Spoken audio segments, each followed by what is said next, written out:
दोस्तों, मैं संदीप कुमार आज के वीडियो में आप सबों को स्वागत करता हूं। तो आज का हमारा वीडियो भूगोल विषय से आधारित भारतीय कृषि प्रणाली पर वीडियो है। दोस्तों, तो आप लोग भारतीय कृषि प्रणाली पर हमारा वीडियो को ध्यानपूर्वक देखेंगे क्योंकि यह जो है बहुत ही महत्वपूर्ण है। तो इंडियन एग्रीकल्चरल सिस्टम को देखेंगे। जैसा कि हम जानते हैं, हमारा भारत विभिन्नताओं से भरा पड़ा है। विभिन्नताओं से भरा पड़ा है। कृषि प्रणाली से संबंधित बातों को कर रहा हूं। तो जलवायु हमारे यहाँ एक जैसी नहीं है, कई प्रकार की जलवायु पाई जाती है। जाड़ा गर्मी बरसात का जो है यदि आप देखें, मृदा में जो है कई प्रकार की मिट्टियां पाई जाती है। जलोढ़, काली, लाल, लैटेराइट। ऊंचा उच्च में जो है कहीं ऊंचे, कहीं समतल, कहीं जो है गड्ढे, कहीं खट, पर्वतीय आदि विभिन्न प्रकार के ऊंचावच स्थलाकृति पाई जाती है। यहाँ पर भू स्वामित्वों का जो है कहीं कोई बड़ा भू स्वामित्व है तो कोई छोटा भू स्वामित्व है। जोतों का आकार किसी किसान के पास अधिक है तो किसी के पास कम है, और इस प्रकार से आर्थिक विकास का स्तर में भी जो है भिन्नताएं पाई जाती है। ये क्या भारतीय कृषि प्रणाली के तहत देख रहे हैं दोस्तों। और इन्हीं भिन्नताओं के कारण भारतीय कृषि प्रणाली को मुख्य वो 8 कृषि प्रणाली कौन कौन से हैं इस पर हम देखेंगे। तो पहला हमारा है जीवन निर्वाह कृषि प्रणाली। नंबर 1 हो गया हमारा जीवन निर्वाह कृषि प्रणाली। दूसरा है स्थानांतरित कृषि प्रणाली। तीसरा है हमारा शुष्क कृषि प्रणाली। चौथा है सिंचाई कृषि प्रणाली।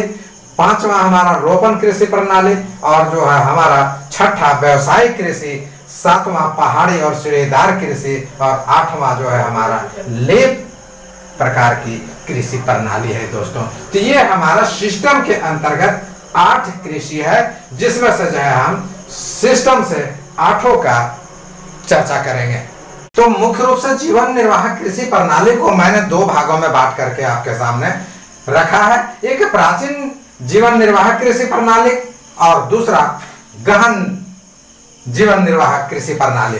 तो प्राचीन कृषि प्रणाली का जो सिस्टम है हमारा भारत में, वो मुख्य रूप से बिल्कुल पुराने ढंग से जो है खेती की जाती है, और कुदाल, खुरपी, कोड़ी, गैता, फौरा आदि का जो है इसमें जो है कृषि प्रणाली में प्रचलन में लाया जाता है दोस्तों। और यह वैसे क्षेत्रों में होता है जहां की आबादी नगण्य होती है, बहुत कम होती है, विरल होती है। वैसे क्षेत्रों में जो है प्राचीन विधि का जीवन निर्वाह कृषि होती है। स्पष्ट हुआ। अब दूसरा देखते हैं हम लोग के गहन जीवन निर्वाह कृषि। ये गहन जीवन निर्वाह कृषि प्राचीन जीवन निर्वाह कृषि प्रणाली के विकसित रूप है। किसका? प्राचीन का ही विकसित रूप गहन जीवन निर्वाह कृषि प्रणाली है। और यह जो है थोड़ा सघन आबादी वाला क्षेत्र में जो है इसकी खेती होती है। और यहाँ जो ये देख ले, आप भिन्नता भी देख ले कि प्राचीन जीवन निर्वाह कृषि प्रणाली में उर्वरक और उत्तम बीज का प्रयोग नहीं किया जाता है, और यह जो है गहन निर्वाह कृषि प्रणाली में जो है उत्तम बीज और उर्वरक का प्रयोग किया जाता है। और यदि कहें तो शुष्क क्षेत्र और जो है आर्द्र क्षेत्र, 2 क्षेत्र की बातें होंगी। तो शुष्क क्षेत्र में यदि आप यहाँ का फसल का उत्पादन करें तो जौ, तिलहन, दाल, सब्जी, है ना। जौ, तिलहन, दाल, सब्जी आदि इस शुष्क प्रदेश में यानी गहन जीवन निर्वाह कृषि प्रणाली में होता है। और यदि पशुओं की जो है आप बात करें तो पशु में मुख्य रूप से देखें भेड़, बकरी और घोड़ा का भी पालन किया जाता है। और आप देखें आर्द्र क्षेत्र के बाद ठंडे क्षेत्र में, तो ठंडे क्षेत्र में गहन जीवन निर्वाह कृषि प्रणाली के अंतर्गत आर्द्र प्रदेशों में चावल की खेती होती है और मछली की खेती होती है। तो चावल के खेती के जगह यहाँ पर जो है आपका गहन जीवन निर्वाह कृषि में जो है मछली की खेती पर ज्यादा ध्यान दिया जा रहा है दोस्तों। तो ये कहाँ कहाँ क्षेत्रों में होता है इसके बारे में हम देखते हैं कि मछली का जो है और कहाँ कहाँ होता है। यहाँ देखिए कि पश्चिम बंगाल, तटीय आंध्र प्रदेश, केरल और तमिलनाडु वाले क्षेत्रों में गहन निर्वाह कृषि की खेती की जाती है। वहीं शुष्क प्रदेशों में आप देखें तो जो हमारा गेहूं, मक्का, ज्वार, बाजरा, तिलहन, दलहन इत्यादि की जो खेती होती है वो मुख्य रूप से पंजाब, हरियाणा और पश्चिम उत्तर प्रदेश वाले इलाके में जो है इसकी खेती होती है दोस्तों। हमारा भारत का दूसरा कृषि प्रणाली जो है हमारा स्थानांतरित और झूमिंग कृषि है। कौन सा? स्थानांतरित कृषि प्रणाली, जिसे ही हम झूमिंग कृषि प्रणाली कहते हैं, और इसे हम दूसरे नाम से स्लैश एंड बर्न एग्रीकल्चर के नाम से जो है इसे हम जानते हैं। क्या? काटो तथा जलाओ। इसी पर जो है हमें एक बातें याद आ गई, संभववाद और नियतिवाद से संबंधित बातें दोस्तों, कि नियतिवादी कहते हैं कि प्रकृति है सबसे सर्वशक्तिशाली है, प्रकृति के आगे मानव बौना है। तो संभववाद कहता है कि मानव अपने विवेक के अनुसार प्रकृति की दशाओं में बदलाव कर सकता है, और इन्हीं दोनों बीच की लड़ाई को समझौते के तौर पर हमारे जो है एक नव निश्चयवादी आते हैं, जो टेलर महोदय आते हैं, तो वो उन्होंने जो है नियतिवाद और संभववाद के दोनों का जो है हल निकाला, दोनों की लड़ाई का समझौता किया, और उन्होंने क्या बोला कि ना तो नियतिवादी शक्तिशाली है और ना ही संभववादी शक्तिशाली है, अर्थात दोनों के बिना किसी का जो है संभव नहीं है। इसी पर उन्होंने जो है एक नया विचार दिया, बोला कि ना तुम बड़े हो ना तुम बड़े हो, इसलिए मेरे जो है विचारधारा को मानो। बोला कि क्या है, कौन सा विचारधारा? तो उनका विचारधारा था नव निश्चयवाद, और उसमें कहा था उन्होंने कि रुको और जाओ, अर्थात प्रकृति की आप दशा को नहीं बदल सकते हैं, उनकी दिशा को बदल सकते हैं, और आप उनके अनुसार आपको काम करना होगा। इसलिए उन्होंने कहा कि रुको और जाओ का जो है उन्होंने दिया था, जो टेलर महोदय थे। तो इसलिए हमने बनाया, कहा कि आपको कि दर्जी की अपनी मर्जी, जिधर से काटा कपड़ा, जिधर लंबा करना है जिधर छोटा करना अपना कर दिया। तो नियतिवादियों को भी समझा दिया और संभववादियों को भी समझा दिया, और एक नया विचारधारा उन्होंने नव नियतिवाद का दिया। ठीक इसी प्रकार से हमारा स्थानांतरित या झूमिंग कृषि, कौन सा? स्थानांतरित या झूमिंग कृषि को क्या कहा गया? काटो तथा जलाओ। जंगल को काटो, लकड़ी को काटो, खेत बनाओ, जलाओ, उसमें उपज कर दो, और फिर जो है जब परिपूर्ण हो जाए, आप फसल उसमें उत्पादन कम हो जाए तो फिर उसे छोड़ दो और फिर दूसरे जगह काटो और जलाओ। यही हमारा झूमिंग कृषि है। तो झूमिंग कृषि मुख्य रूप से वन क्षेत्रों में, पर्वतीय या पहाड़ी क्षेत्रों में होता है दोस्तों, और ये जनजातीय लोगों के द्वारा किया जाने वाला महत्वपूर्ण कृषि है।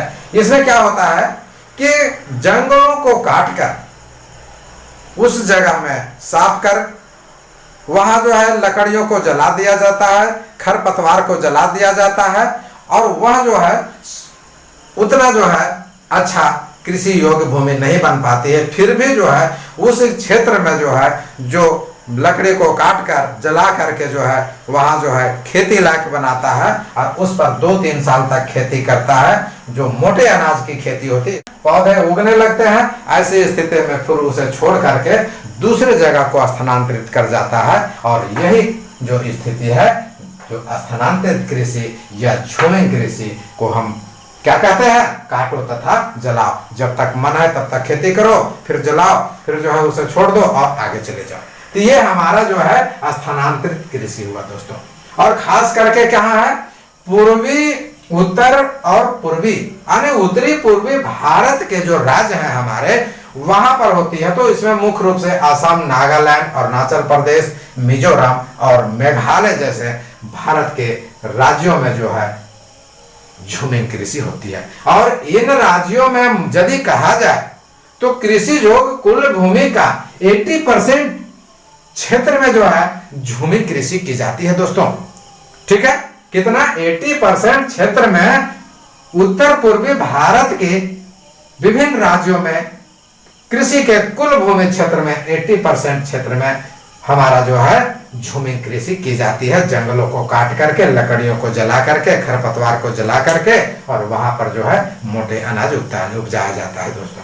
अब आगे चलते हैं हम लोग कि उत्तरी पूर्वी भारत के अलावा किन किन क्षेत्रों में हमारा शिफ्टिंग कृषि चलता है, शिफ्टिंग एग्रीकल्चर होता है। तो यहाँ देखते हैं हम लोग कि मध्य प्रदेश, छत्तीसगढ़, उड़ीसा, आंध्र प्रदेश और तेलंगाना के वन क्षेत्रों में, तो तेलंगाना के वन क्षेत्रों में, पर्वतीय और पठारी क्षेत्रों में आदिवासियों के द्वारा जो है झूमिंग कृषि की जाती है दोस्तों। आप यहाँ देख रहे होंगे कि हमने उड़ीसा का बारे में यहाँ पर जो है एरो किया है। क्या बात है भाई, क्यों किया है हमने? आपको तो दिख रहा होगा, आप समझ गए होंगे, सोचेंगे कि सर ने तो लिख दिया है, इसे हम पढ़ लिए, हो गया। फिर भी मैं आपको स्पष्ट रूप से बतला देना चाहता हूँ कि हमारा जो है उत्तरी पूर्वी भारत के अन्य राज्यों में 80% क्षेत्र पर शिफ्टिंग एग्रीकल्चर की जाती है। तो वहीं आप यदि आप देखें उड़ीसा को, तो यह जो है शिफ्टिंग एग्रीकल्चर के क्षेत्र में उड़ीसा जो है अपना अग्रणीय स्थान रखता है। यह 2 लाख हेक्टेयर भूमि में जो है शिफ्टिंग एग्रीकल्चर करता है। और उड़ीसा के जो प्रमुख जिले हैं, उन प्रमुख जिलों में कालाहारी, केंदुआर, संबलपुर, केरापुत, फुलबनी, ये जो है मुख्य रूप से जिलों में झूमी कृषि होती है।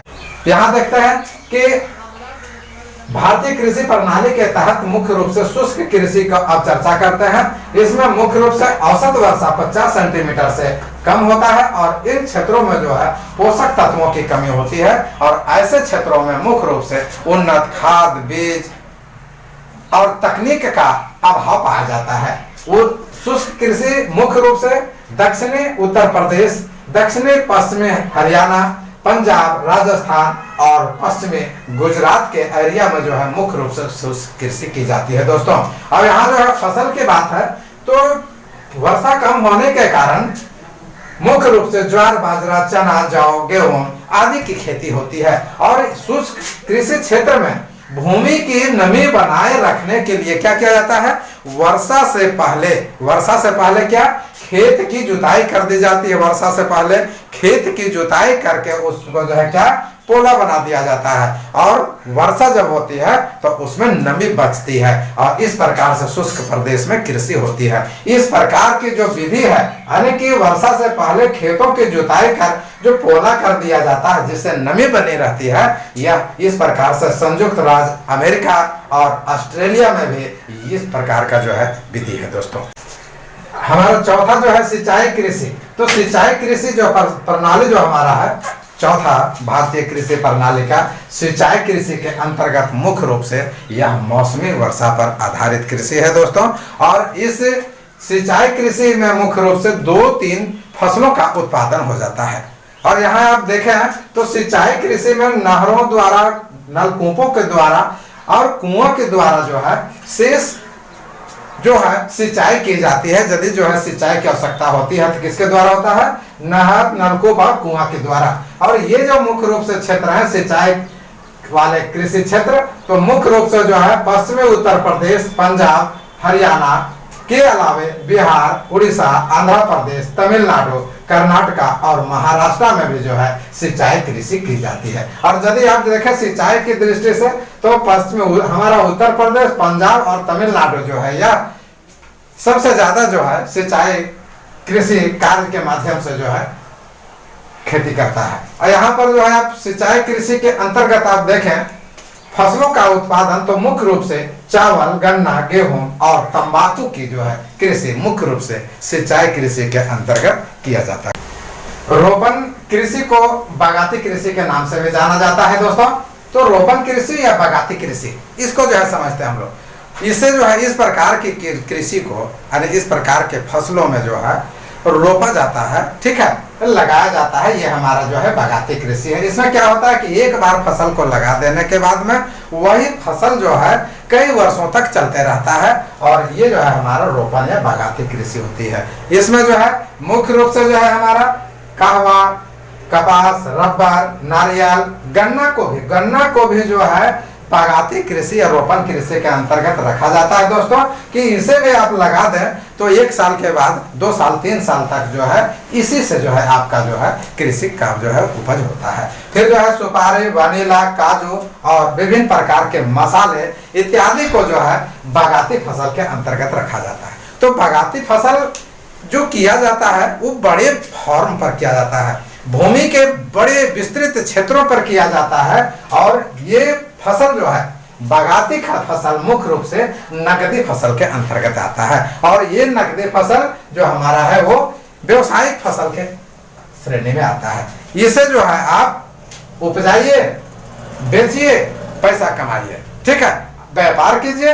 ये जो है हमारा व्यापार को बढ़ावा देता है और इसके लिए जो है अत्यधिक पूंजी की आवश्यकता पड़ती है, बड़े फॉर्म की आवश्यकता पड़ती है, ऊंचे जो है पूंजी के साथ साथ में जो है अधिक मजदूरों की, श्रमिकों की भी आवश्यकता पड़ती है। और मुख्य रूप से रोपण और बागायती कृषि जो है वो केरल, तमिलनाडु, आंध्र प्रदेश, तेलंगाना, कर्नाटका, हिमाचल प्रदेश आदि जो है प्रदेशों में मुख्य रूप से बागायती कृषि की जाती है। व्यावसायिक कृषि, तो व्यावसायिक कृषि को मुख्य रूप से यदि आप देखें तो दो भागों में इसे रखा जाता है, एक गहन व्यावसायिक कृषि प्रणाली और दूसरा विस्तृत व्यावसायिक कृषि प्रणाली। तो गहन जो होता है वो छोटे फॉर्मों पर जो है इसकी खेती की जाती है और विस्तृत व्यावसायिक प्रणाली के तहत जो खेती की जाती है वो बड़े फॉर्मों पर की जाती है। और विस्तृत कृषि मुख्य रूप से यूपी और बिहार के तराई क्षेत्रों में किया जाता है दोस्तों। तो व्यावसायिक कृषि को अब देखते हैं कि व्यावसायिक कृषि मुख्य रूप से बड़े बड़े फॉर्मों पर किया जाता है और इसका उद्देश्य होता है, क्या होता है, इसका उद्देश्य होता है विदेशी मुद्रा को अर्जन करना, विदेशी मुद्रा को लाना। और वो क्या करके, व्यापार करके, फसलों का उत्पादन करके विदेशों को बेचना और उससे जो है मुद्रा को अर्जित करना, एकत्रित करना, ठीक है। अब यहाँ देखते हैं कि व्यावसायिक कृषि मुख्य रूप से किन प्रदेशों में होता है। तो यहाँ गुजरात, तमिलनाडु, पंजाब, हरियाणा, महाराष्ट्र के क्षेत्रों में जो है व्यावसायिक कृषि की जाती है। और व्यावसायिक कृषि के अंतर्गत मुख्य रूप से गेहूं, कपास, मक्का और गन्ना इत्यादि की खेती व्यावसायिक कृषि के अंतर्गत किया जाता है। पहाड़ी या सीढ़ीदार कृषि, तो पहाड़ी या सीढ़ीदार कृषि मुख्य रूप से वैसे क्षेत्रों में होता है जो पर्वतीय क्षेत्र होता है, ऊंचा क्षेत्र होता है और वो ढालू क्षेत्र होता है। तो पर्वतीय क्षेत्रों के ढालू भूमि पर सीढ़ीदार खेती की जाती है, सीढ़ी नुमा खेती की जाती है। और इस कृषि का एक और भी महत्व इसलिए बनता है कि पर्वतीय क्षेत्रों की जो भूमि, मिट्टी जो कट करके नीचे आती है वो भी इस प्रकार की खेती से रुकती है, यानी मिट्टी का कटाव भी सीढ़ी नुमा कृषि के द्वारा रुकता है। और मुख्य रूप से हिमालय की पर्वतीय ढालों पर, हिमालय के पहाड़ी ढालों पर सीढ़ीदार कृषि की जाती है। और इस क्षेत्र में मुख्य रूप से आलू, चावल और मोटे अनाज के अलावे चाय की भी खेती की जाती है। ये हमारा पहाड़ी और सीढ़ीदार कृषि के अंतर्गत हुआ दोस्तों। 8वां जो है भारतीय कृषि प्रणाली में लेह कृषि। तो लेह कृषि मुख्य रूप से भूमि की उर्वरकता को बरकरार रखने के लिए किया जाता है और ऐसे क्षेत्रों पर क्या किया जाता है, घास उगाया जाता है और वहां पशुओं को जो है चरने के लिए कुछ दिन तक छोड़ दिया जाता है, कुछ वर्षों तक छोड़ दिया जाता है। और उसमें जब इनकी उर्वरा शक्ति पशुओं के द्वारा जो है गोबर से उर्वरा